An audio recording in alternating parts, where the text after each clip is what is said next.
નવરાત્રિમાં મા અંબાની ભક્તિ અને ઓપરેશન સિંદૂરની શક્તિ છે। મોડી રાત સુધી ખેલૈયાઓ ગરબા રમી શકશે। આવતીકાલે મા દુર્ગાની આરાધનાનું પર્વ શરૂ થવાનું છે, ત્યારે ખેલૈયાઓ પણ ગરબાની રમઝટ માટે તૈયાર થઈ ગયા છે। ભારે વરસાદની આગાહી હોવા છતાં ખેલૈયાઓમાં ગરબા ઘૂમવાનો થનગનાટ જોવા મળી રહ્યો છે। પોલીસે ગરબા દરમિયાન સુરક્ષા માટે સંપૂર્ણ તૈયારીઓ કરી લીધી છે। ગરબા આયોજકોએ પણ સરકાર અને પોલીસ તંત્ર દ્વારા જણાવેલા નિયમોનું પાલન કરવું પડશે।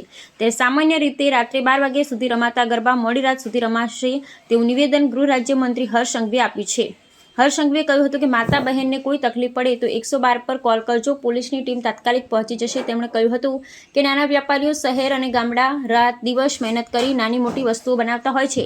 કેટલાક વેપારીઓ ખાણાપીણાના સ્ટોલ ચલાવતા હોય છે। લાખો પરિવાર માટે નવરાત્રિનું પર્વ દિવાળી બની જાય તે પ્રકારની વ્યવસ્થાઓ કરવામાં આવી છે। રાજ્યના નાના વ્યાપારીઓ નવરાત્રિના 9 દિવસ ખૂબ સારી રીતે ઉપયોગ કરી શકે આ પ્રકારની તમામ વ્યવસ્થા કરવામાં આવી છે। રિપોર્ટર નવરાત્રિની શરૂઆત થાય, માં અંબાની ભક્તિ, ઓપરેશન સિંદૂરની શક્તિ, આત્મનિર્ભર બનીએ નસ નસથી, મોડી રાત સુધી ખેલૈયાઓ ગરબા રમશે પૂરા હકથી। ગુજરાતની ધરતી પર માં અંબાની ભક્તિ કરનાર આ લાખો ગુજરાતીઓ મોડી રાત સુધી ગરબા રમી શકે તે માટે સંપૂર્ણપણે વ્યવસ્થાઓ કરવા માટે ગુજરાત પોલીસના સૌ જિલ્લા વડાઓ અને શહેરના વડાઓને સૂચના આપવામાં આવી છે। મારા રાજ્યના નાના વેપારીઓ એ સંપૂર્ણપણે ખૂબ સારી રીતે એનો ઉદ્યોગ આ 9 દિવસમાં કરી શકે